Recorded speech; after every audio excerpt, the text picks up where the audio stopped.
जय हिंद दोस्तों। आज की इंस्टेंट ब्रेकिंग अपडेट केंद्रीय कर्मी पेंशनर और सैनिक खबरों में सबसे पहले बात करेंगे एयरफोर्स की 114 मिलिट्री रोल फाइटर जेट की कमी जल्द पूरी होगी। दो डिफेंस प्रोक्योरमेंट बोर्ड में MRFA को मंजूरी दी गई है। इस पर बड़ी अपडेट है। भारत की दोस्ती बनी सहारा ऑपरेशन सागर बंधु के तहत भारतीय सेना ने श्रीलंका में बनाया तीसरा वेली ब्रिज। इस पर बड़ी अपडेट है। लॉन्ग रेंज टारगेट सटीक निशाना और दुश्मन दहशत में। इस पर बड़ी अपडेट है, इस पर बात करेंगे। भारतीय सेना को मिला नया घातक हथियार, बेलारूस से खरीदे गए ये ब्रेकट BM कामकाजी ड्रोन। इस पर बड़ी अपडेट है, इस पर बात करेंगे।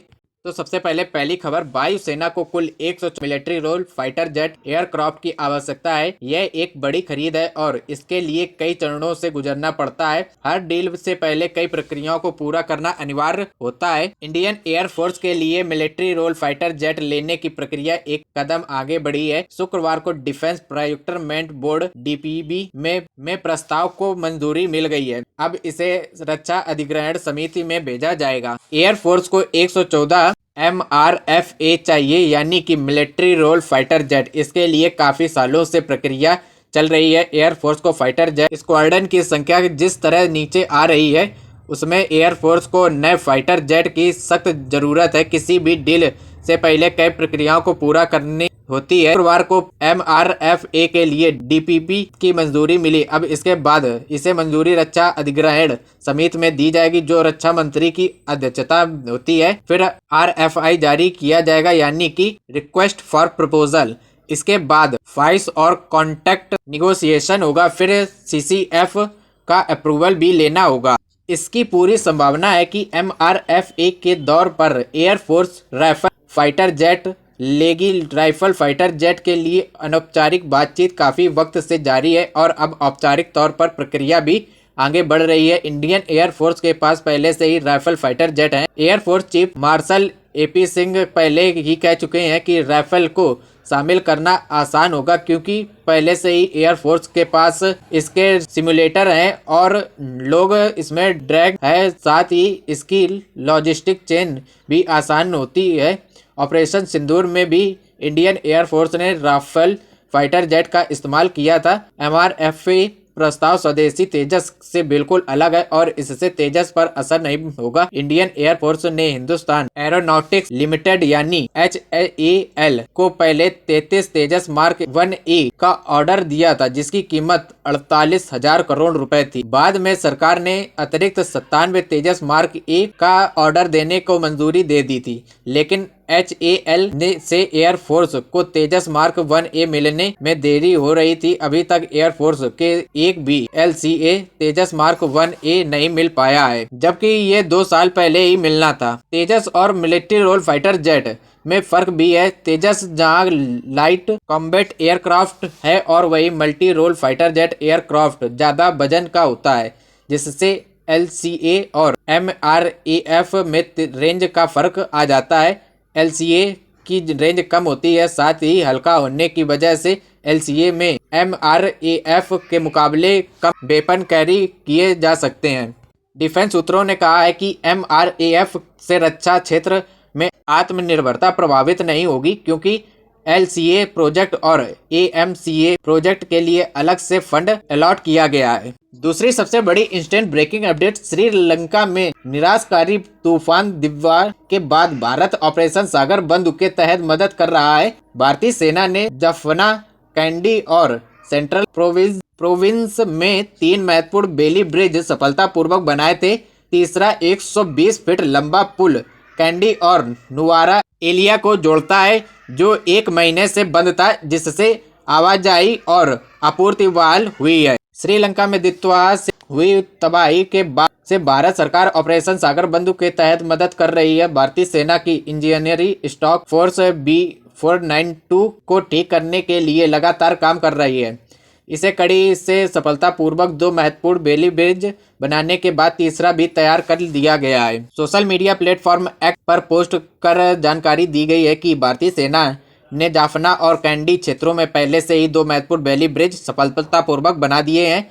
अब इसके बाद तीसरा बेली ब्रिज भी तैयार कर लिया गया है। यह पुल 120 फीट लंबा है और श्रीलंका से सेंट्रल प्रोविंस में B492 हाईवे के M15 के पास बनाया गया है। यह पुल खास तौर पर इसलिए महत्वपूर्ण है क्योंकि यह कैंडी और नुब्रा एलिया जिलों को जोड़ता है। तूफान दित्वा के बाद यह रास्ता करीब 1 महीने से ज्यादा समय तक बंद पड़ा था, जिससे लोगों की आवाजाही, जरूरी सामान की आपूर्ति और आपात सेवाओं पर असर पड़ा। नए पुल के बनने से अब यह इलाका फिर से मुख्य मार्ग से जुड़ गया है और लोगों की जिंदगी धीरे धीरे पटरी पर लौटने की उम्मीद जगी है। आज की तीसरी instant breaking update. Rocket force ऐसे एडवांस सेल्फ प्रोपेल्ड हथियारों को मैनेज करता है जो गाइडेड सिस्टम से दुश्मन के बेस, जहाजों या एयरक्राफ्ट जैसे दूर के टारगेट पर सटीक निशाना लगाते हैं। इसका सबसे बड़ा फायदा यह है कि काफी दूर से ही दुश्मन के एयरबेस, अड्डे या कमांड सेंटर पर ध्वस्त किया जा सकता है। रॉकेट फोर्स दुश्मन के खिलाफ एक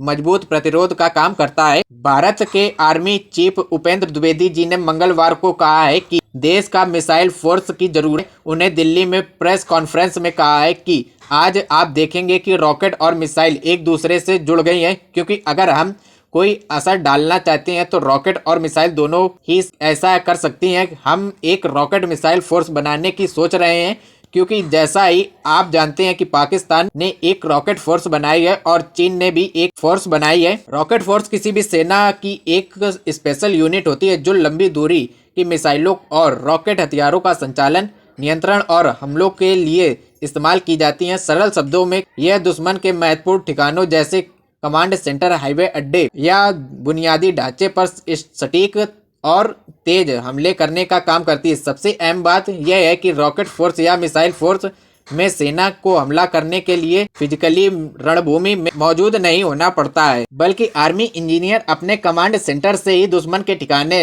नस्तानाबूद कर सकता है। रॉकेट फोर्स दुश्मन के कमांड सेंटर, एयरफील्ड और इंफ्रास्ट्रक्चर जैसे दुश्मन के अहम ठिकानों पर सटीक हमला करने के लिए लंबी दूरी के रॉकेट और मिसाइल चलाने का काम करती है। आसान शब्दों में कहे तो ये जमीनी सैनिकों को खतरे में डालने, बिना तेजी और दूर से हमला करने की ताकत देने के लिए रॉकेट, आर्टिलरी और मिसाइल सिस्टम को एक ही कमांड के तहत लाती है।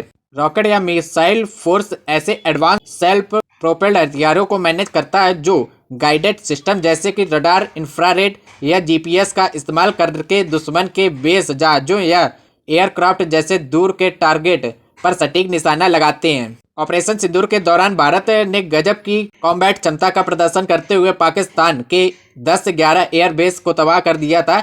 ये हमला भारत ने ब्रह्मोस मिसाइल से किया था। इन मिसाइलों की मारक क्षमता, इसका असर और इसकी तबाही देखकर दुनिया दंग थी। ये मिसाइल टेक्नोलॉजी और उसकी मारक क्षमता का ही कमाल है। अब भारत की सेना मिसाइलें और रॉकेट की इस मारक क्षमता को औपचारिक और इंटीग्रेट कर एक फोर्स बनाना चाहती है। हालांकि इस प्रोजेक्ट पर काम काफी लंबे से चल रहा है।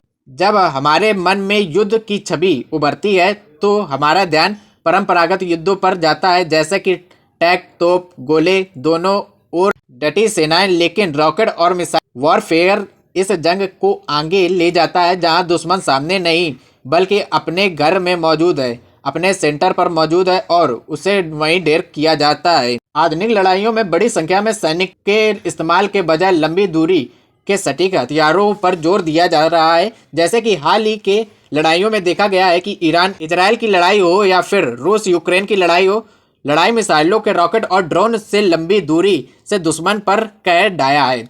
हाल के युद्धों में देखा गया है कि मिसाइलें 400 से 450 किलोमीटर से ज्यादा दूरी पर किफायती और सटीक मार करती है। ईरान और अमेरिका हमले के दौरान ईरान ने यूएस से बदला लेने के लिए अपने अड्डे से ही सैकड़ों किलोमीटर दूर कतर में स्थित अमेरिका एयरबेस पर हमला किया। दरअसल रॉकेट फोर्स गहरे हमलों, दुश्मन को रोकने और ज्वाइंट ऑपरेशन को सपोर्ट करने के लिए मदद करती है। भीषण लड़ाई की हालत में जबरदस्त प्रहार के लिए सेनाएं रॉकेट और मिसाइलों के साथ एक इस्तेमाल करती है।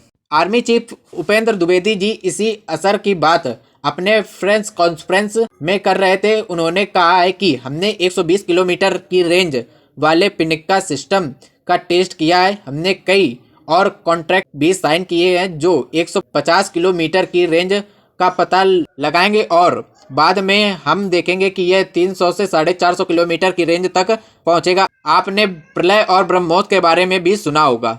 आजकल युद्धों में मिसाइल फोर्स स्टैंड ऑफ क्षमताएं न्यूक्लियर खतरों के खिलाफ बचाव और बराबर टकराव में तेजी से जवाब देने की क्षमता देती है। इसका सबसे बड़ा फायदा यह है कि सैनिकों के हताहत की आशंका बहुत कम होती है। भारत के लिए मिसाइल फोर्स क्यों जरूरी है, इसका जवाब भारत की गूढ़ रणनीतिक जरूरतों में छिपा हुआ है। पूर्व सेना प्रमुख जनरल मनोज पांडे ने भी कहा है कि पिछले साल कहा गया है कि भारत को अपनी लंबी दूरी की मारक क्षमता को मजबूत करने के लिए डेडिकेटेड रॉकेट फोर्स बनाने की जरूरत है। उन्होंने कहा है कि आधुनिक युद्ध ने सटीक मिसाइल सिस्टम की अहम भूमिका को दिखाया है। उन्होंने खासकर भारत की उत्तरी सीमाओं के संदर्भ में पारंपरिक मिसाइल या रॉकेट फोर्स बनाने के पीछे का कारण बताया। उन्होंने कहा था कि हाल के संघर्षों और जो अभी चल रहे हैं उसमें हमने लंबी दूरी की मिसाइलों, लंबी दूरी की तोपखाने का बहुत अच्छे से असर के साथ इस्तेमाल देखा है। वे न केवल आपको ज़्यादा रेंज दिखता है बल्कि वे ज़्यादा सटीक भी होते हैं। इसलिए इन लंबी दूरी तोपखाने या लंबी दूरी की मिसाइलों का होना ज़्यादा किफ़ायती है। भारत के दो असभ्य और झगड़ालू पड़ोसियों पाकिस्तान और चीन ने पहले ही रॉकेट फोर्स डिवीज़न बना ली है। चीन ने 2015 में ही रॉकेट फोर्स बना लिया था, जबकि ऑपरेशन सिंदूर में मार खाने के बाद पाकिस्तान ने आर्मी रॉकेट फोर्स कमांड के नाम से रॉकेट फोर्स बनाने की आधिकारिक घोषणा की।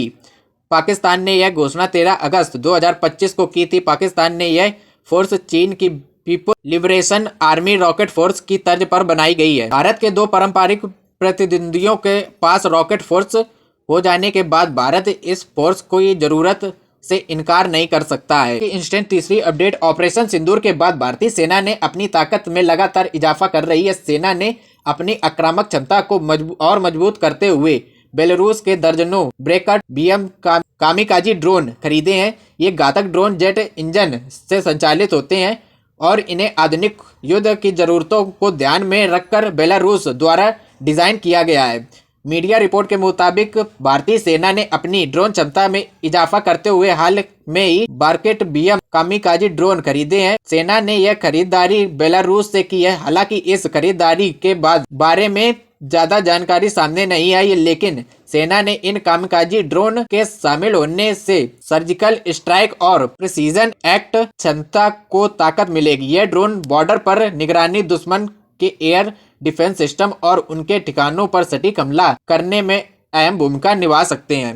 बार्केट BM कामिकाजी ड्रोन का निर्माण बेलारूस के मिरत्वो रेटर्स कंपनी द्वारा किया गया है। इस ड्रोन ने जेट इंजन लगा है जो कि 410 किलोमीटर प्रति घंटा की रफ्तार प्रदान करता है। साथ में ही इसकी मारक क्षमता 150 किलोमीटर है। अपनी हाई स्पीड और जबरदस्त मारक क्षमता के कारण यह ड्रोन दुश्मन के ठिकानों को कुछ ही मिनटों में तबाह कर सकता है। इस ड्रोन की सबसे खास बात यह है कि यह कामिकाजी ड्रोन है, यानी कि दुश्मन को तबाह करने के बाद यह खुद भी नष्ट हो जाता है। Thank you.